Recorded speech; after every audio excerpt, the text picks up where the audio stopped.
Rubilux Paints, best quality, best value for money. உங்கள் பேர் சொல்லும் பெயிண்ட் Rubilux Paints.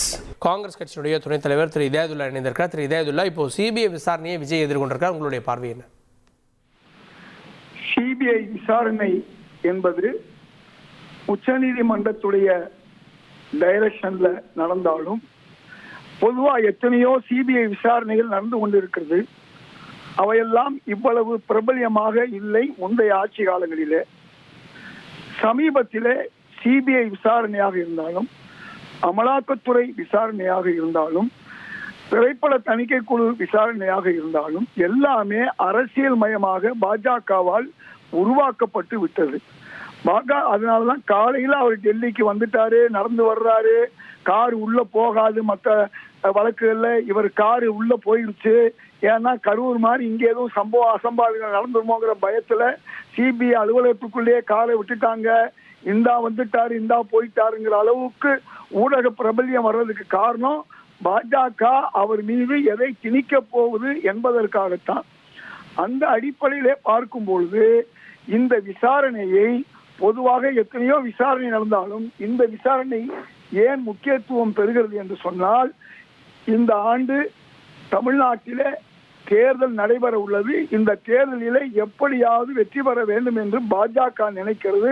அதற்காக அதிமுகவை பயன்படுத்துகிறது. அதிமுகவுடைய கூட்டணி இல்லாமல் இருந்த பொழுது இந்த மீண்டும் கூட்டணி உருவானதற்கு காரணமே அவர்களுடைய அழுத்தம், பிஜேபி அதிமுகவுடைய தலைமையின் மீது உள்ள அழுத்தம் தான், அவருடைய சம்பந்தி மீது உள்ள வழக்கு அழுத்தம் தான் என்று சொன்னார்கள். அதே போன்று பாமகவுடைய அன்புமணி அவர்கள் சமீபத்தில் சேர்ந்தது, அதுவும் திரு அமித்ஷா அவர்கள் வந்த பிறகு சேர்ந்தது, அதுவும் அழுத்தம் தான் என்று சொல்லப்படுவதற்கெல்லாம் காரணம் எனக்கு தெரியும்.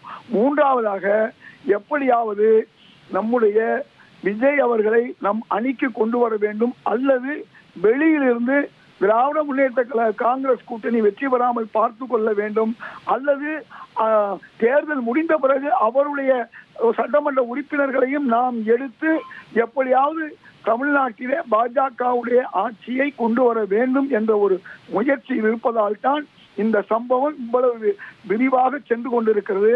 நண்பர் இன்பதுரை அவர்கள் சொன்னார்கள், உங்களுக்கு தெரியும், கட்டை போடுவார்கள், மூங்கில் கட்டையெல்லாம் கட்டுவாங்க. இது ரோடு ஷோ என்பதுக்கும் மாநாடு என்பதுக்கும் வேறு. மாநாடுகளை அந்தந்த கட்சியினரே அவர்களே அந்த முயற்சி எடுத்து செய்வார்கள். அப்ப அந்தந்த கட்சிகள் உள்ள செயல் இல்லாம இவர் என்ன செய்திருக்க வேண்டும்னா, இவர் மீது சொல்லப்படக்கூடிய குற்றச்சாட்டு அந்த கால தாமதம் என்பதுதான் மிக முக்கியமான குற்றச்சாட்டு. இரண்டாவது, அங்கே ஒழுங்குபடுத்த வேண்டிய காவல்துறைக்கு மேல் அங்கே இருக்கக்கூடிய கட்சியினர்கள், தொண்டர் படை உங்களுக்கு தெரியும். விஜயகாந்த் அவர்கள் 5 லட்சம் பேரை கொண்டு ஒரு மிகப்பெரிய மாநாட்டை நடத்தினார். அப்பொழுது எந்த விதமான அசம்பாவிதம் நடக்கவில்லை. இந்த அளவுக்கு கூட போலீஸ் கொடுக்காத போது அந்த தொண்டர்களே கட்டுப்பாடுடன் இருந்தார்கள் என்பதெல்லாம் மக்களுக்கு தெரியும். அப்படி இருந்தும் கூட எந்த அசம்பாவிதம் இல்லாமல் பார்த்து கொள்ளக்கூடிய அளவுக்கு அன்னைக்கு விஜயகாந்த் தொண்டர்களிடம் அறிக்கை கொடுத்தார். நீங்கள் எல்லாம் போய் சேர்ந்த பிறகுதான் நான் நிம்மதி அடைவேன் என்று. அந்த மாதிரி நடக்கல.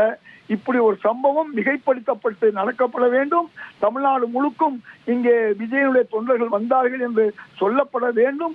இது ஒரு உருவகம் உருவாகி ஊடகம் மூலமாக அந்த கட்சியை பலப்படுத்த வேண்டும் என்ற நினைப்பால் தான் நடந்தது என்று அன்று நடந்த அத்துணை தகவல்களும் நமக்கு வருகிறது. தாமதம் மட்டுமல்ல, இவர்கள் எந்த தயாரிப்பு இல்லாமல் இருந்தது, ஜெனரேட்டர் பிரச்சனை, அது மட்டுமல்லாமல் அங்கே அந்த மக்களுக்கு இடையில் இந்த தண்ணீரை போட்டதின் விளைவாக ஒரு கூட்டம் அடர்த்தியானது. இப்படி பல விஷயங்களை நாம் பார்க்கும்போது அதை தாண்டி அங்கே இருந்து அந்த மக்களுக்கு ஆறுதல் சொல்ல வேண்டிய நம்முடைய மருத்துவமனைக்கு செல்ல வேண்டியவர் செல்லாமல் இருந்தது. உடனடியாக அவர் சென்னை வந்தது.